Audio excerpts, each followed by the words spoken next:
Welcome to Celeb Scene Central. Neil Young is rockin' with Tim Walz. The enduring singer-songwriter personally approved the vice presidential candidate's use of his song Rockin' in the free world on the campaign trail, a representative for Young confirmed to Entertainment Weekly. The song blasted as Walz departed the stage at the Democratic National Convention in Chicago on Wednesday night. The track, which comes from Young's 1989 album Freedom, has been a source of political contention in prior presidential campaigns.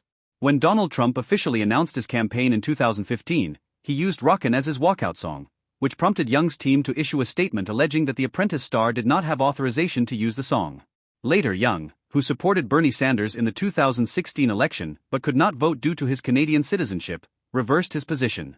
"The fact that I said I was for Bernie Sanders and then Trump didn't ask me to use Rockin' in the free world doesn't mean that he can't use it," he told Reuters, noting that the campaign actually did obtain a license to use the song. "I got nothing against him. You know, once the music goes out, everybody can use it for anything." However, the musician shifted gears again after Trump played Rockin' and other Young tracks during his 2020 campaign. Young first disapproved of the then-president's use of Rockin' and Like a Hurricane at a 4th of July event at Mount Rushmore, writing "This is not okay with me" on social media. Young then filed a lawsuit against the Trump campaign for playing Rockin' and Devil's Sidewalk at a rally in Tulsa, Oklahoma, alleging copyright infringement and noting in his filing that he in good conscience cannot allow his music to be used as a theme song for a divisive, un-American campaign of ignorance and hate, according to the New York Times. Young dropped the lawsuit in December 2020, after Trump lost the election.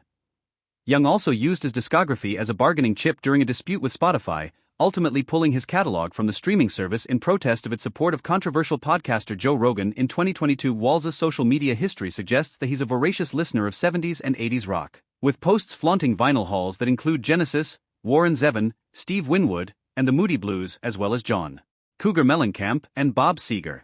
He also still listens to 8-track tapes by the Cars, and has signed bills and proclamations declaring statewide celebrations of musicians like Taylor Swift, Bruce Springsteen, Beyoncé, and Prince as governor of Minnesota.